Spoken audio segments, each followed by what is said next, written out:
Hello, welcome back everybody, or the one guy that watches the show, to Nain's Shorts. If you do happen to be new to the show, please like and subscribe, notification button, all that helps YouTube do something with numbers and whatnot, and eventually helps us out. Because this is something we do out of pocket, so there's also a donation button if you'd be so inclined. Because that will go a long way in helping us bring more of these videos, which we enjoy doing. We really do, and hopefully we'll get started with the Konversation once again, because my crippled co-host is on the mend. Let's put it that way. I won't get into the details. You can ask him yourself. But anyways, welcome back. We are still training, still pushing the envelope of our own understanding of ideas and concepts that we come across in the things that we do on a regular basis, the techniques and drills and arts that we've been exposed to, and the instructors that expose us to those arts. Because there's a lot to be said about the way that each instructor goes about dealing with different students and different personalities and mentalities, from those who are really gung-ho to those who are kind of timid, the people who are athletic, and then the people that have a hard time doing the most basic movements but are very hard pressed to quit. So they are still going at it, still going strong. Yeah, I have a little four-legged guest that's walking around. Is he? Oh, well, too bad. You're gonna have to wait now. Secret location. This is what happens when you do it all in the open. But dog. I just have to let him out. This is his home technically. Rick just kind of lives here too. But otherwise, enough about him. Now he has somewhere to go. Back to what we were talking about. Students.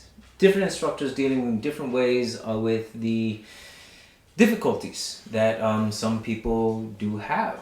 One of the ones that has been coming up lately in some of our classes is the nice person, the very kind-hearted individual that wants to learn how to protect themselves but can't seem to hit anybody or with any significant amount of force. They can go through the motions, but at the point of contact they lose all mechanical sense and it just amounts to nothing. How do we overcome that? Now that is a difficult subject, because I know that it's not just in our classes, it's in so many classes that we have students that are really big on the art, not so much on the martial part. And essentially, isn't that what we're training for? You know, it's easy for those guys or those people who are a bit more aggressive, who have been in fights before and who know what it's like to punch somebody and get hit. But what about the person that has never experienced any violence of that sort, who has never punched even a bag, let alone a human being? And how do you get them to cross that threshold?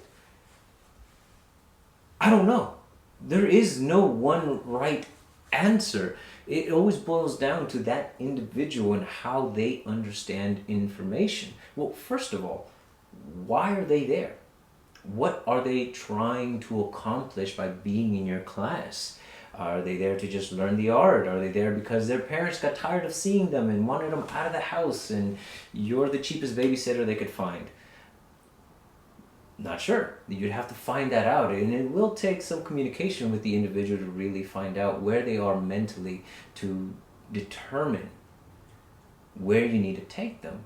Because I think we could all agree that it becomes a huge hindrance in the process of learning, in progressing, when you don't have that sense of completing the task. Whether it's striking with a stick, whether it's striking with a punch, a jab, a kick, it doesn't matter. And oftentimes I've seen in classes where it doesn't just become a hindrance to the learning process, it also hurts all the other students along the way.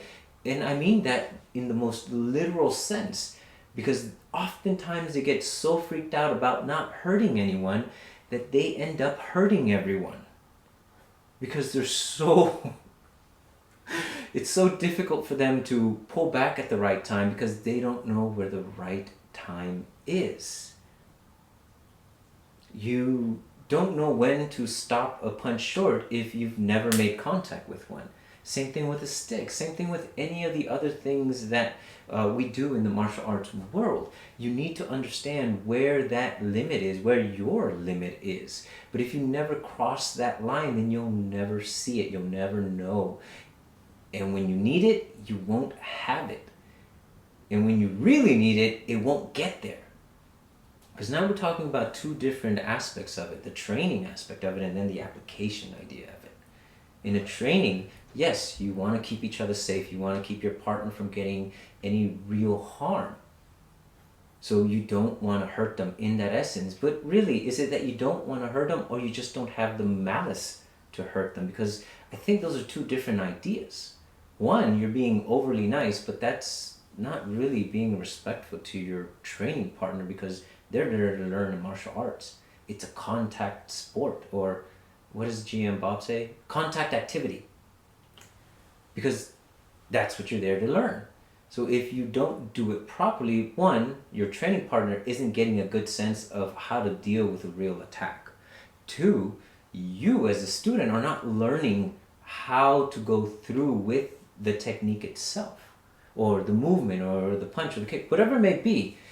So you're not getting the full sense of what that's meant to be like. You're not getting a full picture. And you're definitely not deepening your understanding, as we talk on the show, of when and where to use it. Sure, you can be controlled. Sure, you can go slow. But eventually contact does have to be made. And again, the other part of that is that there is no malice. So where is that fear coming from? You obviously don't want to hurt somebody, but you're being asked to do something that requires some sort of contact. There's no malice there. There's nothing that says that you're this horrible person because you're trying to do a back fist or you're trying to do some sort of hack or some sort of chop. You're not. Your instructor literally asked you to do that. And if you fancy yourself a respectful person, are you being disrespectful to your instructor at that point? And do we point that out to the student? Hey, you're being disrespectful. Or in a much nicer way, because, depending on the person, they may end up crying because they are that kind of nice person where you tell them something and all of a sudden it's like, I just want to please you so bad. Because yes, you also get students that just want to make the teacher happy, but at the same time don't want to cross some weird hang up about hitting someone. Hitting and hurting, not the same thing. And then depending on how you do it, if you really want to hurt them, that's malice. That's what the bad guys are going to have. That's what the people you're training to fight against are going to feel towards you. And that's the other part of this that I think we need to kind of emphasize more to the students, is that the person out there, the person that you're really training to fight, isn't your fellow student. It's the person that's going to try to sucker punch you, that's trying to rob you, that's trying to hurt you, abduct you, and do horrible things to you out in the street, or simply just kill you. That person has complete and utter malice towards you. And if we don't understand the difference between the two, will we be able to recognize it when it matters most? Will we be able to know that, hey, that person with clenched fist and big furrowed eyebrows is coming towards me? Oh, they must want to talk. It's probably not the case. Now, that might be more, body language. But nonetheless, if you have no end point, say from here to the point of contact, will you be able to really understand that this person is trying to hurt you? And how does that hinder that switch we've talked about before, where you do go into that mode where it is survival, where I'm sorry, my life was in danger. That person was endangering my life. I had to do something, and that something resulted in their death. It's an extreme. I know. None of us want to get there. We hope never to have to experience it. But folks, if we look at the world as it is and not as we wish it were, we would realize that that degree of violence is out there. And if we can't even acknowledge it in a controlled space like our classes, then what are we doing there? How far can we truly get just playing the nice person? Because ultimately, that's who bad people want to attack, are the people that they know aren't going to fight back. The people that they know aren't going to do something significant that's going to cause them harm, because the moment they feel that, if they're bullies, they're going to back away. If they truly want to hurt you, well, they're going to go that much harder.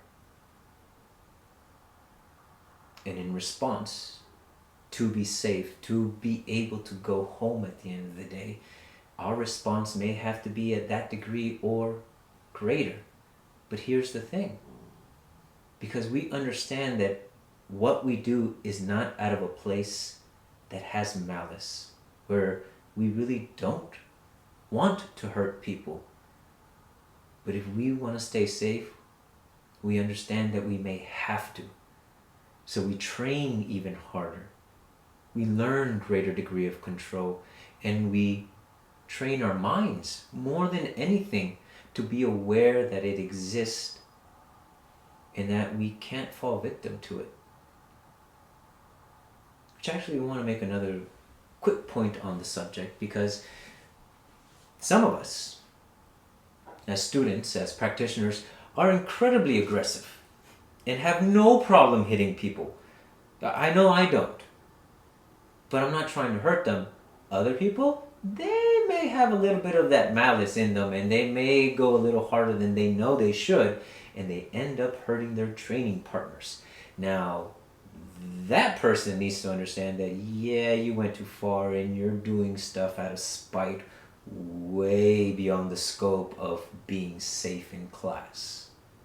So no, we're not completely free of it, even in class, despite how respectful they are, despite how advanced that particular person may be. But again, as instructors, do we recognize that within that student to say, get out?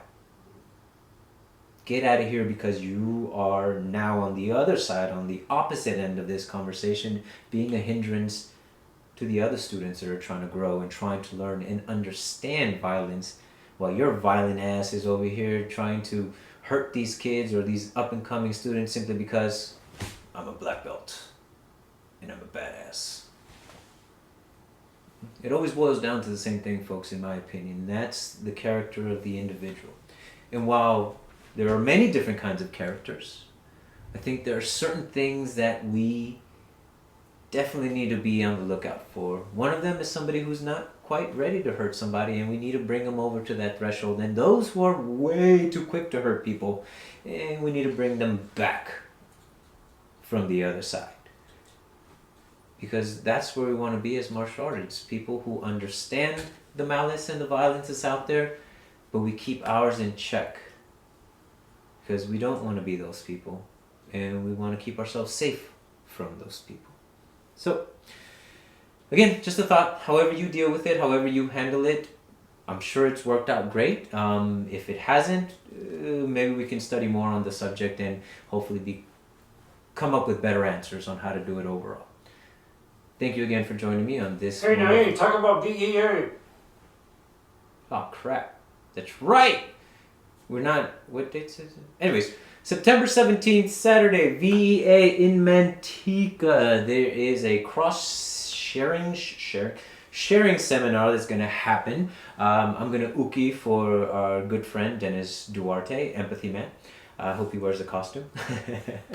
Mike Cardenas will also be on the mat, as well as Joseph Bautista, which actually that was a lot of fun playing with him. If you check our colleague conversation with him, it was a lot of fun, and he's an incredibly knowledgeable human being, and he has accomplished a hell of a lot more than I think I might in my life, and he's only like a year older than me, so I kind of hate the guy, but I love him at the same time, and his hair is fabulous. So come on down. Oh, Hyle.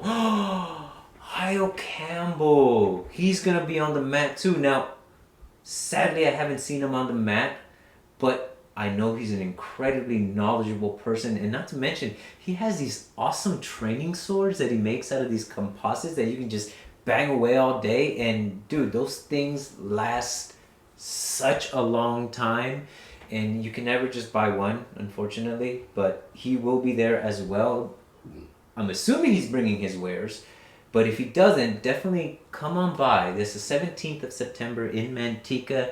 Look it up in VEA Martial Arts on Facebook, or Mike Cardenas himself, who is the promoter of this cross-sharing event. And if you can make it, please do. It's going to be a whole lot of fun, and there's a lot to be learned on that day from some awesome instructors. So now that I've said that, once again, thank you for joining me on Nain Shorts. Till the next one, 3, 2, 1, cut!